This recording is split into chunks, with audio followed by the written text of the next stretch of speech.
So at the end of one, 5-4 Green. Going over the scoring real quick. For White, they started with the first 3 goals. It was Matt Salak, followed by Chris Cerruti, and then Devin McCusker. Green got on the board for their first goal of the game, and that was Bobby Lane who got it. White would increase their lead to 4-1 with a Matt Harrison goal, and then Dan Meyer, Jim Farrow, Bobby Lane again, and Mike Kovac with 4 straight goals, and that's where we have it right now, 5-4. Well, according to the Tough Acton Connectin rules, or what? No, I should say the Biofreeze and the Bengay and all those other hot ice ailments that everybody's going to be applying after today's game. We have decided to go into running clock mode to start the second period because I think everybody's starting to get a little bit sore now after having been out there. So second period, still 20 minutes. We'll be running clock and the action is underway. Goaltenders have switched sides. And now it's White. Here comes Matt Duck down. Passes it off, gets his own pass back, but missed the net. And you can see Duck looking to the heavens after that one.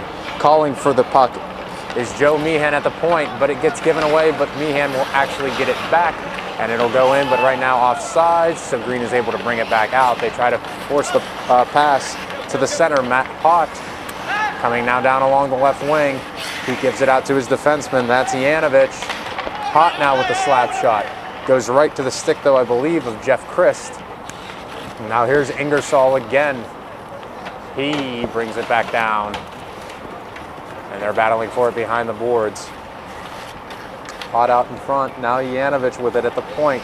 Will chip it back down in. Christ is gonna go for it. And now it's Meyer again.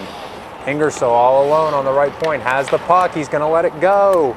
And there's a rebound, but it'll come out. White will grab it. Ingersoll with a nice move on his backhand, keeps it in. Fights through a check, going down low. He'll stay down there. And now it's Christ. A nice cycle here by the Green team. Myers coming down alongside the slot. It was on his stick, but he couldn't pull the trigger. Green cycling very well here. And now White's gonna come up a little bit. Oh, number 17 for White. Joe Meehan comes down.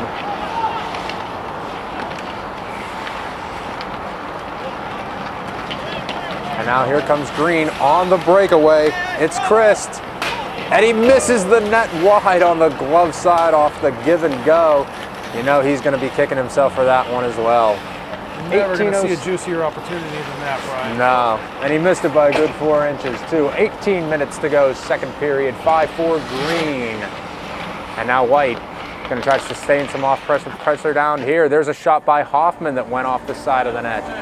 And he'll now get it below. Trying to dump it now further back in. White now, number 16, Cody McClellan's going to go after it. Dumps it back to the point. And then it was Lykar who tried to get a shot on goal, but it came off of his stick not too well. And as a result, it was a giveaway. Green had a chance now, and they're still going further down into the zone. Big slap shot there. And off the post now. It finally goes in. Who's going to get credit for the goal, though? I know it was Sean Kozlik who had the initial slap shot. It then looked like Mike Kovac had it off the pipe, but I'm not exactly sure who ended up putting it in. It might have been chipped in. So since I know Kovac had the last goal, or was the last person to touch it, I'm going to give it to him. So we'll say Kovac scores the goal 17-16, and that makes Green a 6-4 lead. No, folks, those aren't those hard-hitting hits that you're hearing right now in the background. That's a train coming along. And did Green just score again? Yeah, Brian, they just scored again. Bang, bang, right there. I couldn't catch the number on that train. You didn't see who it was? Okay. All right, so Green scored a 7th goal. Sorry, folks. Brandon can dock it out of my pay. You're getting paid? No. Oh, man. Now, I do this out of the goodness of my heart, which means that there's not much left. There's a wide open opportunity again for Green that I would have seen, but unfortunately not going through. And now Green will take the puck back at their own defensive zone. And now here comes an opportunity for Runco. He comes in, goes forehand, and Caro makes a nice save, stacking the pads. That was a beautiful squad save there, Brian. Green, they want it more right now. They're just on the rush and they're relentless. Green is being very aggressive. It's paying off for them. White has not had much offensive zone presence in the second period. As I say that, they start to get it down there, but Harrison gives it away, and now it'll come back up here. Romanelli tried to get it. And now here comes Green again along the left wing side. That was number 14, Mike Kovac again, the 1999 graduate. Let's see what else I can find out about some people here. Kovac, again, 1999 graduate. You know, according to this bio, he had the longest middle finger in school history. I don't know if that ever was documented. And, you know, they call him Snatch. I just read what they give me, folks. But now it's White trying to come down alongside. And that is Devin McCusker to Romanelli underneath the net. I should say behind the net. If he were underneath the net, he'd be buried in ice. Walt Disney, he is not. Offside play. And so 16 minutes and running. Green leading 7-4. When they replay this, Steve, how many people do you think are going to get my references?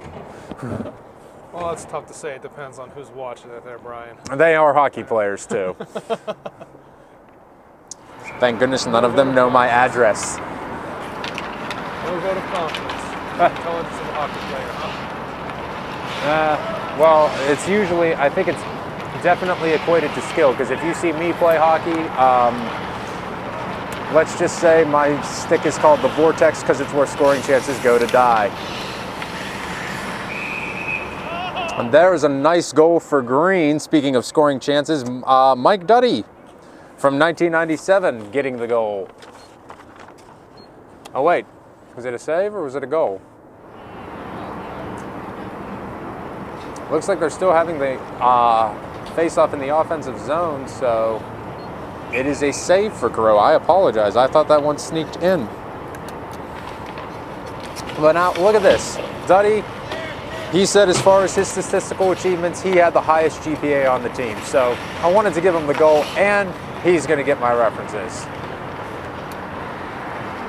Puck goes along the right wing side. It'll be picked up by number 33 for White. That's John Spiar. I haven't gotten to mention his name. Really don't want to. He lives in Philly. So, you know, he still has that stench of Flyers, Eagles, and whichever cheesesteak you prefer.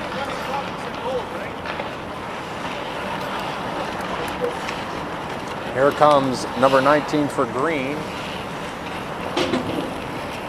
And again, I think that's the one that oh no, that's Joe Boyer, number 19 for Green. So, I finally found the number. Oh, it was 9. Chime in whenever you want, Steve. 14:20 to go to second period. There's Dan Meyer, again trying to go behind the White net, behind Caro. White will bring it out there in the middle of the chain, so here's a 2-on-2 situation. Hoffman, along with Cerruti. And there is a beautiful goal. Pops the water bottle, too. Green strikes back with 13:55 to go. Who was that? Was it Cerruti? That was White there, Brian. I can't catch the number. I think it was either Cerruti or Joe Meehan. I think it might have been Meehan, though.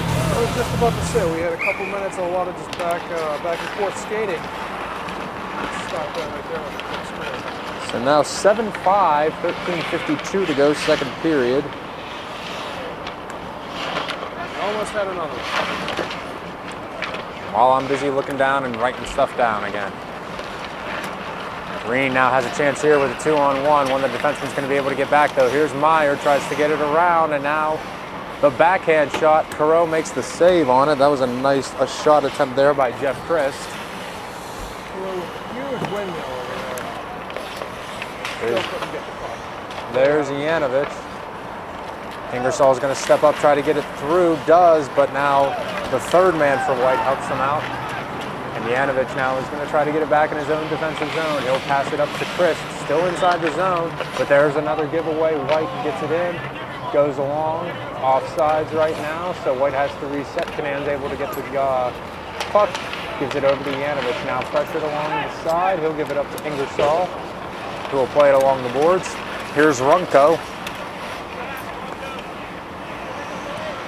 And now cycling with the puck. There's a shot attempt there that wasn't Runko. Looks like it might have been Meyer. It is Meyer. And now here comes another attempt. Ingersoll, the lone man to beat, and a nice poke check there by Ingersoll to deny the breakaway. And there, again, Ingersoll being the lone man. Oh my. But the puck stayed where it was, and then it was number 19 for White. That's Mike Gombos, just moving Ingersoll bodily out of the way. He looks a lot bigger than him too. Puck stayed there. He was able to wrap it around, and on the forehand, Kanan had already gone down. And unfortunately,